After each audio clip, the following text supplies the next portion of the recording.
A gente finalizou na outra semana, né, a respeito de Mateus 23, a gente estava falando de várias advertências que Jesus foi fazendo para os religiosos da época, mostrando que eles se aparavam de várias coisas para serem feitas exteriormente, mas o coração deles estava muito distante daquilo que Deus planejou. E o povo judeu se acostumou muito a viver de rituais, de dogmas, de obediências a regras e ordenanças que Deus deu, que eles criaram e acrescentando, e, na verdade, eles estavam se envaidecendo cada vez mais, né? E aquilo que Deus planejou de uma transformação de vida, de coração, eles estavam cada vez mais distantes disso. E então, esse estava no templo. E aí o 24 começa falando quando Jesus saiu do templo, saiu ali desse momento. E ele estava caminhando com os discípulos, e os discípulos, Jesus provavelmente estava andando um pouco mais à frente, os discípulos se apressaram para chegar em Jesus para mostrar as construções do templo. Essa passagem a gente também tem lá em Marcos 13 e Lucas 21. Lucas 21, inclusive, a gente já deu uma olhada aqui, a gente deu uma pincelada em algumas coisas, e é legal a gente assistir de novo lá, e também a gente vê outros aspectos aqui também, porque a palavra de Deus, ela se renova, né? Então, sempre Deus vai apontando coisas novas diante de você. E aí, eu queria começar dando um panorama dessa questão do templo. Que templo era esse? Por que se encantavam tanto com o templo? O templo, ele aconteceu lá em Salomão, né? Davi tinha esse sonho, tinha esse projeto de construir uma casa para o Senhor. Ele falava assim: poxa, eu moro num palácio e não acho justo que Deus não tenha uma casa, que Deus more numa tenda. E Deus ainda falou com ele, falou assim: como é que você vai construir uma casa para que eu possa habitar? Né? Não existe um lugar que você possa conter Deus. Mas ali era o lugar onde todos aqueles rituais, onde a presença de Deus ia ser invocada. E Deus não permitiu que Davi construísse esse templo, falou que as mãos de Davi estavam muito sujas de sangue, foram muitas guerras, mas que Salomão construiria esse templo. Davi deixou tudo pronto. Quando chegou o tempo de Salomão, ele foi lá e construiu o templo. O Tiago está chegando aqui, pode entrar. E ele foi lá e construiu o templo. Então, esse foi o primeiro templo, o templo que foi construído de acordo com várias especificações que o próprio Deus tinha dado. Passado algum tempo, o terreno, né, o povo de Israel foi invadido por outro rei, que é o rei Nabucodonosor. E aí, você tem que subir essa cadeira. O rei Nabucodonosor, e ele levou o povo cativo. Essa história está lá em 2 Reis 25. Ali um pouco antes começa e vai progredindo a história. E aí ele invadiu Israel, saqueou o templo e também incendiou, derrubou, não ficou nada. E o povo viveu bastante tempo ali no exílio, até que acabou o exílio e eles foram sendo permitidos aos poucos ir voltando para a terra deles. Lá no livro de Neemias e Esdras que vai relatar essa história. E em Neemias você vê a reconstrução dos muros de Jerusalém, e Esdras vai focar bastante na reconstrução do templo. E essa reconstrução do templo, que aí já vem o segundo templo, ela foi marcada por um tempo de grande comoção, arrependimento e conserto do povo diante de Deus. Eles estavam muito tempo distantes da lei, distantes de várias coisas, saudosos de tudo isso, mas foram perdendo a prática. E quando eles voltam ali em Esdras, eles encontram o livro da lei, eles leem, eles trazem um tempo de conselho. Então, para o judeu, o templo, o que ele representava? Ele era o lugar oficial de adoração. Era um único Deus, um único templo, o lema, para todas as nações, para todos os povos, né? Depois a gente vai ver isso especificado ali quando vem essa reforma que eu vou falar, que é desse templo aqui atual. Então, era o lugar da habitação do próprio Deus. A gente vai ver, quando Jesus encontra com aquela mulher samaritana, que ela fala assim: vocês dizem que Jerusalém é lugar de adorar, mas nós adoramos aqui. Existia em Samaria um outro templo, só que ele não era reconhecido pelo povo judeu, é como se fosse uma profanação. Eles tentaram construir um lugar de adoração ali em Samaria, mas isso não era reconhecido. Então, entender que o templo ele representava a grandeza, era o símbolo da grandeza de um povo escolhido. Eles eram o povo como se eles tivessem uma supremacia dentro de todas as nações da terra, por ser o povo escolhido de Deus, e o templo era a representação disso. E aí, nessa primeira reconstrução, né, do segundo templo, eles, acabados de voltar do exílio, né, não tinha recursos para fazer um templo pomposo. Então, ele era pobre, né, ele não tinha muitas coisas vultuosas, e daí passa-se muitos anos e vem o tempo de Herodes. Herodes, ele vai e ele se dedica a reformar esse templo.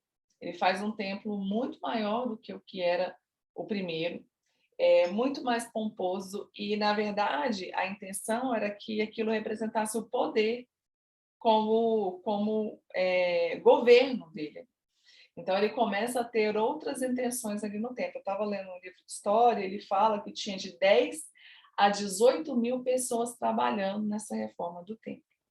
Então, era aquela coisa de qual eles se orgulhavam. Então, o templo se tornou muito mais do que um lugar sagrado, se tornou uma vitrine de poder para as outras nações.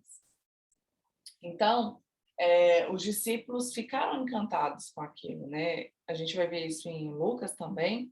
Assim, olha, como são as pedras, são maravilhosas. Diz que as pedras elas eram brancas, tão reluzentes que parecia que tinha neve no templo quando o sol batia. Devia ser uma coisa assim esplendorosa mesmo, né? E isso encantava eles. E Jesus não tinha nenhum apreço por essas coisas. E levou os discípulos a olhar para as coisas que realmente permanecem. Ele falou assim, olha, esse templo ele vai ser destruído, não vai ficar pedra sobre pedra. Porque tudo que existe nesse mundo, gente, está fadado a acabar. Tudo que tem nesse mundo é perecível. A única coisa que permanece para sempre é a palavra de Deus. A única coisa que permanece para sempre é a vontade de Deus. E aí eu me lembrei de um versículo que está lá em Lucas 16:15, que diz o seguinte: aquilo que tem muito valor para o homem é detestável aos olhos de Deus. Então a gente tem que ter cuidado para a gente não acabar transferindo os valores desse mundo para as coisas do reino, achando que as coisas que importam para esse mundo são as coisas que importam para Deus. Que a riqueza desse mundo, que a influência desse mundo é o que no reino tem valor. Geralmente é o contrário. Então, o que Jesus falou a respeito do templo, que ele disse aqui no versículo 2, eu lhes garanto que não ficará pedra sobre pedra, serão todas derrubadas, se concretizou no ano 70, quando Roma invadiu Israel, né, invadiu Jerusalém, saqueou o templo e incendiou, destruindo tudo completamente. Eu me lembrei, a gente esteve em Roma em 2015, e foi depois, eu já falei com vocês uma viagem que a gente fez para Israel, logo que a gente saiu de Israel, a gente foi para Roma, a gente nem calculou assim que teria um perfil histórico nisso, mas fez muito sentido fazer essa viagem nessa ordem. E aí eu vou mostrar aqui para vocês uma foto que a gente tirou em um dos arcos, né? Eles têm os arcos que falam da história deles. E aí, aqui, ó, deixa eu... Ai, meu Deus, eu acho que não vou conseguir. Tem que permitir aqui. Mas, enfim, é a foto que eu mandei lá no grupo. Vocês viram? Me responde aí. Mandei lá no grupo. Deixa eu não estou conseguindo liberar aqui. Mas eu mandei lá no grupo para vocês a foto. E aí vocês vão reparar que naquela foto ela é uma parte desse arco que conta, né, histórias de conquistas de guerra. E vocês vão ver uma menorá, aquele candelabro que tem, né? Isso daqui são eles saqueando o templo lá de Jerusalém. Então, tudo que existe nesse mundo é passível de perecer. Então, a gente tem que ter cuidado para a gente não acabar voltando a nossa atenção para as coisas desse mundo, dando valor para as coisas que esse mundo dá e transferindo isso para o reino de Deus. Porque as coisas que têm valor para esse mundo, para Deus, elas são desprezíveis. E aí os discípulos, entendendo que Jesus estava falando de coisas que iriam acontecer, de coisas que estavam por vir, que eles não sabiam, eles decidem perguntar para Jesus o que iria acontecer, como é que seria o fim dos tempos. E aí o Tiago está aqui agora para a gente conversar sobre esse assunto. Se no meio do caminho vocês tiverem perguntas, pode mandar, pode abrir o microfone aí para perguntar também, que a gente vai compartilhando aqui. Boa noite, graça e paz. Muito honrado de estar aqui com vocês hoje, para estar compartilhando a palavra. Vou me esforçar para tentar manter o nível que a Natália tem mantido com vocês. Tem feito esse trabalho junto com vocês, né, de despertar para estar lendo a palavra, para se aprofundar no ensinamento de Jesus. Isso é muito precioso. E esse assunto que trata aqui em Mateus 24 é um assunto que nos últimos tempos tem me chamado muita atenção. Não só a mim, mas de boa parte do mundo, né, com todo esse contexto de 2 anos de pandemia, mais de 2 anos de pandemia, por aí, né? 2 anos, não sei, de pandemia que a gente tem vivido, né? Surgem muitos questionamentos em relação ao que está acontecendo, o fim está chegando, o que falta para acontecer, será que isso é um sinal do fim dos tempos? E essa é uma pergunta muito antiga. A gente vê que aqui em Mateus 24, os discípulos já tinham essa expectativa de que vai haver um fim. É muito interessante a gente perceber que o estudo do fim, né, a escatologia, é um assunto que passa pela Bíblia quase toda. Então, por mais que a gente veja capítulos específicos que tratam disso, como Mateus capítulo 14, Marcos capítulo 13, Mateus 24, Marcos 13, Lucas 21, a gente vê o próprio livro de Apocalipse todo, Tessalonicenses no capítulo 4, a gente vê o livro de Daniel, mas isso passa pela Bíblia toda. E os discípulos já tinham essa expectativa de que as coisas vão acontecer, algo vai mudar, né? Já sabiam das promessas de redenção que já haviam desde o Antigo Testamento. E lendo aqui com vocês, Mateus 24, 3, aí os discípulos falaram o seguinte: tendo Jesus se assentado no Monte das Oliveiras, os discípulos dirigiram-se a ele em particular e disseram: diz-nos quando aconteceram essas coisas e qual será o sinal da tua vinda do fim dos tempos. Jesus respondeu: cuidado, que ninguém os engane. Primeira coisa que é muito importante a gente ter aqui é o seguinte, que quando esse assunto surge, Jesus sempre fala: olha, cuidado, não fica ansioso com esse assunto, não deixa com que isso tome demais os seus pensamentos de modo que te paralise, porque o problema da ansiedade é que ela gera uma paralisia.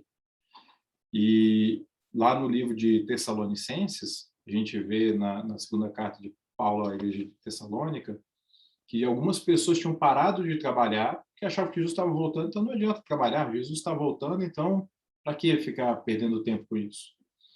E Paulo repreende eles, fala: olha, aquele que não quer trabalhar, que nem coma, ou seja, você tem que cumprir a sua missão, você tem que cumprir com seus deveres aqui.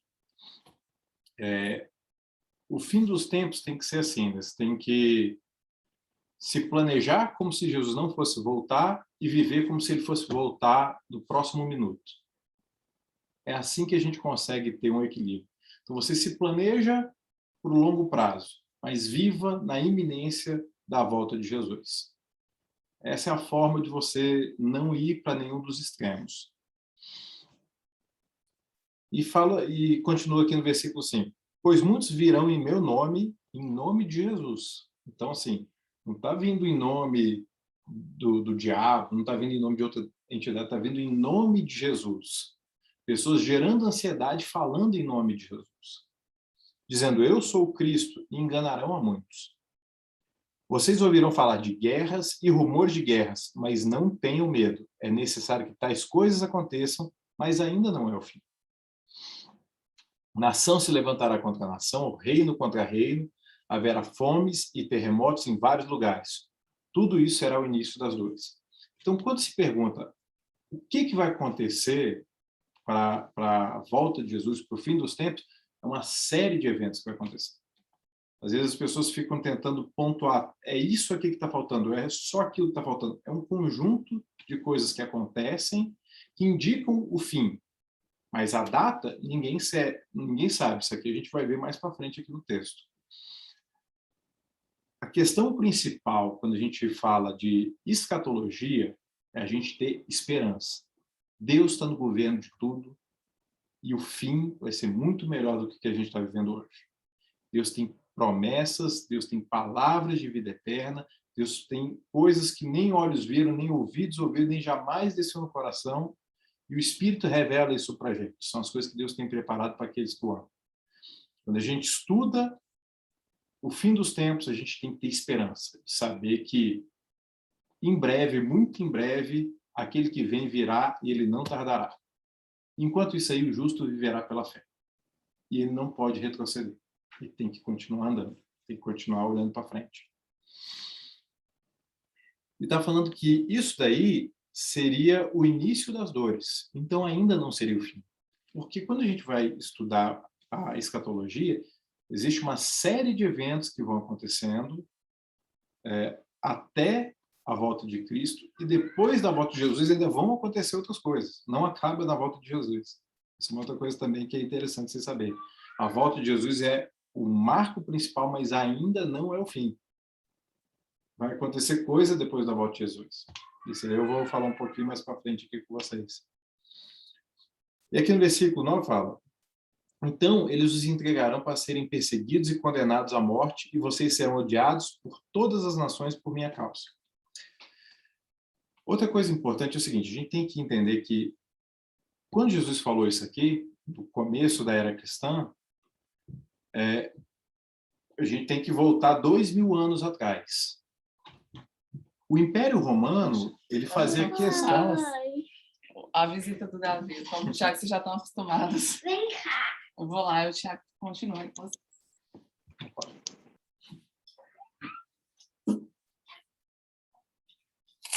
Deixa eu voltar aqui.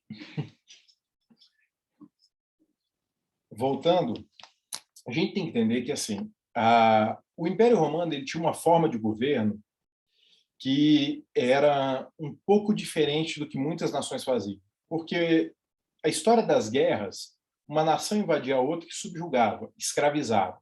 O Império Romano fazia um pouquinho diferente. Ele tomava conta, ele assumia o controle, mas ele dava uma certa liberdade.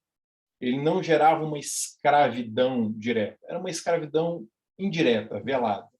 Eram tributos muito caros, muitos impostos, isso tirava a capacidade do povo prosperar, porque sempre tinha que estar dando alguma coisa para os cobradores de impostos, para os publicanos. Só que eles faziam coisas boas também. Como a Natália falou, Herodes construiu um templo enorme, um templo luxuosíssimo, para quê? Para agradar os judeus. Para mostrar que, olha, a gente está te dominando, mas a gente não é mal, a gente quer o seu bem. Inclusive, quando a gente estuda na história, uma das formas que o Império Romano tinha de manter a sua hegemonia se chamava de paz romana, né? Pax Romana. E ele tinha uma política que era de pão e circo, que ele dava alimento para a população e dava entretenimento. Então, com isso, as pessoas tinham uma sensação de que não está tão ruim assim, a gente não está sendo chicoteado, a gente não está apanhando, a gente tem comida, a gente tem diversão, e elas acabavam se conformando com a situação que elas estavam de jugo, né? De estar sob esse jugo romano. E aqui, quando Jesus estava falando, ele estava falando para os discípulos que as nações odiariam os discípulos por causa dele. Nesse momento, ainda não existia martírio de cristãos. Os cristãos ainda não eram mandados para os grandes estádios, inclusive o Coliseu lá em Roma, para serem comidos por leões, para serem perseguidos. Não tinha essa perseguição, ainda não se tinha essa revolta contra os cristãos. E tudo isso aconteceu conforme Jesus profetizou. Então, quando a gente está vendo o estudo das últimas coisas, a gente tem que entender que a história está se desenrolando. Não é uma coisa só para o futuro ou só para o passado. As coisas aconteceram, estão acontecendo e vão acontecer. Esse equilíbrio é necessário. Porque se a gente acha que tudo está no passado, a gente não vai conseguir entender algumas passagens aqui. Se a gente acha que tudo está no futuro, algumas coisas também não vão fazer sentido, a gente vai ter que ser muito criativo para tentar encaixar as coisas.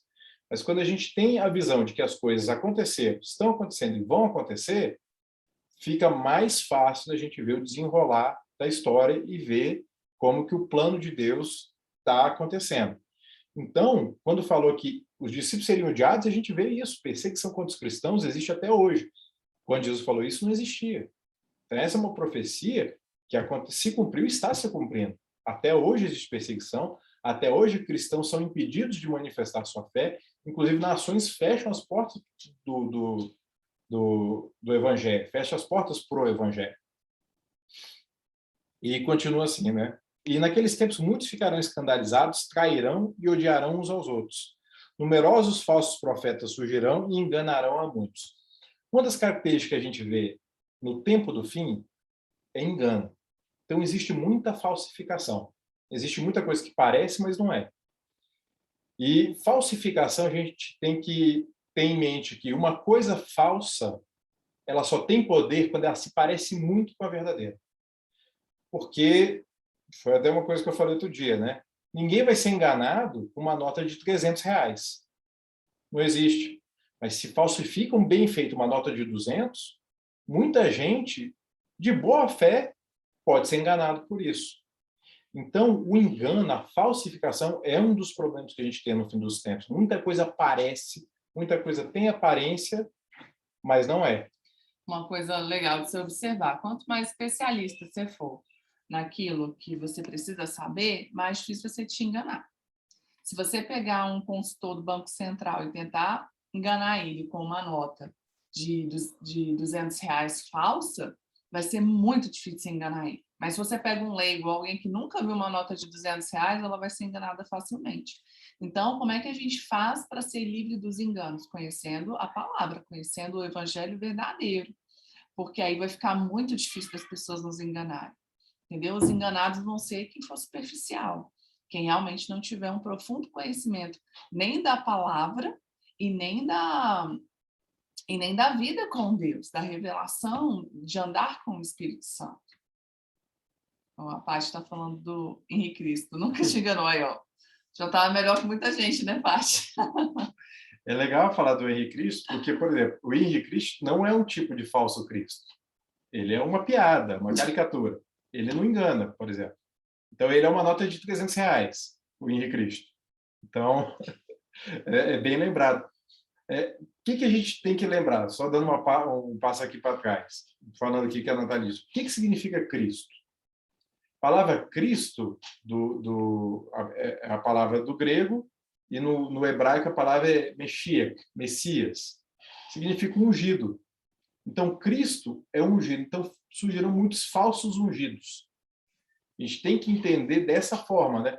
Não está falando necessariamente aqui que seriam muitos falsos Jesus. São muitos falsos ungidos.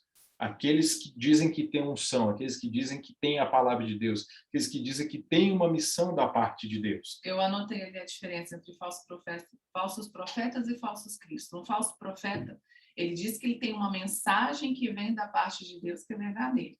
Um falso Cristo, ele diz que tem uma salvação que vem da parte de Deus que é verdadeira, só que não é. Então, uma está referente à mensagem e outra está referente ao destino, vamos colocar assim. Isso.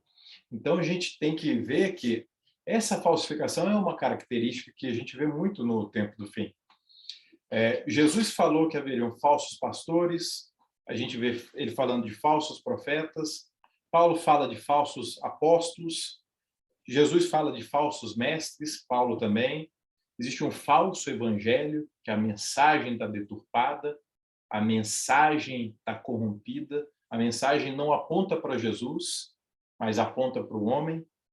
E, no fim dos tempos, as pessoas vão ser mais amantes dos prazeres do que amigos de Deus. Isso não está falando das pessoas do mundo, porque as pessoas do mundo não são amigas de Deus, elas são inimigas de Deus. Então, está falando da igreja. Da igreja, as pessoas vão ser mais amigas dos prazeres do que amigas de Deus. Então, é esse esfriamento que a gente vê aqui no próximo versículo, no versículo 12. Devido ao aumento da maldade, o amor de muitos esfriará. Então, esse esfriamento de amor está falando do amor de quem crê. Esse é o perigo. Eu fui atrás hoje da palavra, né? Porque a gente sempre fala de o amor vai se esfriar, as pessoas estão cada vez mais maldosas, cada vez elas menos se importam com as outras, e a gente coloca nessa questão de amor relacional.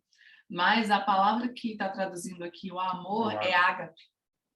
É o amor de Deus, o amor divino, é um esfriamento na fé. Um esfriamento do amor de Deus. E aí tem muito a ver com esse versículo que o Tiago falou, mais amantes dos prazeres do que amigos de Deus. Ser amigo de Deus, tá falando desse ágape. Então tá falando o seguinte, que a maldade vai fazer com que o mundo se esfrie, mas quem vai esfriar? Quem estiver olhando para a maldade, quem estiver olhando para a iniquidade que vai estar se instalando.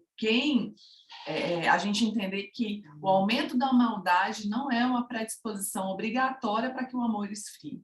Porque Jesus depois continua falando, mas aquele que perseverar até o fim será salvo. Então, não obrigar, maldade é muita maldade, eu acabei me esfriando, tem tanta coisa errada no mundo, eu perdi até minha fé. Isso não é justificativa para ninguém perder a fé, para ninguém esfriar o seu amor por Deus.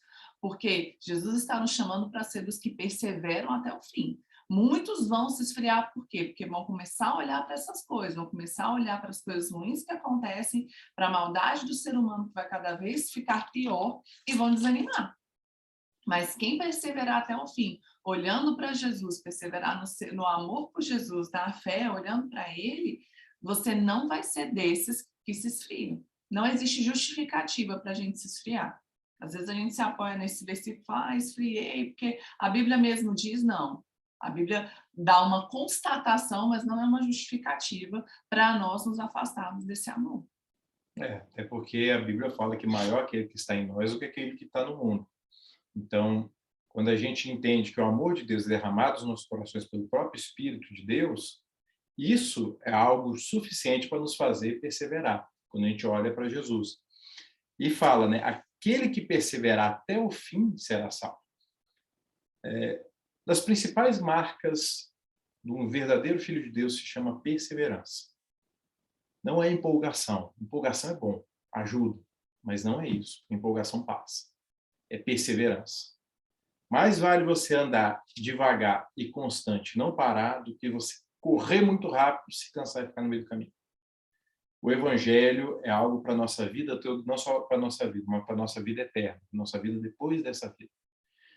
E a perseverança é algo necessário. Não existe salvação sem perseverar.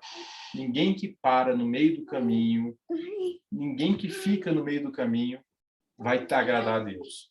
Porque Deus está querendo que a gente vá até o final. A gente vê isso lá na mensagem de Hebreus. Que aquele que retroceder, a minha alma não terá prazer nele. Mas nós não somos os que retrocedem, mas aqueles que perseveram para a vida eterna. Então, essa mensagem, ela é muito forte, a perseverança. A gente não pode parar no meio do caminho. A gente não pode aceitar ficar no meio do deserto. E outra coisa bem interessante quando a gente vê aqui é o seguinte, voltando a falar, né? São coisas que aconteceram, que acontecem, que estão acontecendo e que vão acontecer. A Bíblia trabalha muito com tipologias. Então, existem muitas figuras na Bíblia que têm um significado real, mas remetem para algo no futuro. Vários casos a gente vai ver isso aqui. Por exemplo, a gente vê uma rainha de Israel chamada Jezabel. Ela era esposa de Acabe e ela representava um governo opressor, uma perseguição à mensagem de Deus, perseguia os profetas. Então, assim, era uma personificação de um espírito dominador, controlador, que vai contra o verdadeiro fluir de Deus. A gente vê lá no livro de Apocalipse falando de Jezabel. Vocês toleram Jezabel, aquela que se diz profetiza. Então, são símbolos que vão sendo falados o tempo todo, né? E, por exemplo, o Império Romano, ele aconteceu, é história, a gente sabe que teve toda essa opressão nos anos subsequentes à ressurreição de Jesus, nos primeiros anos da Igreja. Só que isso remete para algo no futuro também, né? Porque o Império Romano, ele simboliza o espírito do anticristo. Ele simboliza o governo que tenta subjugar o verdadeiro evangelho. E como a gente viu aqui, como que o Império Romano subjugava? Não era necessariamente na força, muitas vezes era no entretenimento. Muitas vezes era dando comida e entretenimento. Construindo um templo bonito, apoiando a causa religiosa. Você vê como a gente tem que ser esperto? Porque essa falsificação, essa aparência, poxa, está favorecendo o povo de Deus. Com certeza é uma pessoa boa. Não é. A gente tem que entender que se o centro não é Jesus, Está totalmente errado. O fundamento está errado. Ninguém pode lançar outro fundamento além daquele que está posto, que é Jesus. Aquele que é a nossa pedra, nosso fundamento, né? Pedra de esquina, pedra angular. Quer falar da pedra angular? A gente estudou aqui falando da pedra angular, né? Eu sempre pensava que pedra fundamental e pedra angular era a mesma coisa, mas a pedra fundamental é a base, né? É em cima da onde você constrói. Então, se você quiser construir um prédio forte e seguro, você tem que colocar nele um bom fundamento, que é aquela base da construção. Só que também fala que Jesus é a pedra de esquina. Daqui a pouco vai cair, a gente volta no mesmo link, tá bom, gente? Só para vocês lembrarem, vai cair daqui a pouco. A pedra de esquina era uma pedra que literalmente era colocada na esquina da construção. Ou pedra angular, que também tem o mesmo sentido, que era colocado no meio do ângulo de um portal. E qual era a função dessa pedra de esquina e dessa pedra angular? Dar a direção correta para a construção. Eu pegava uma pedra, sem coisa.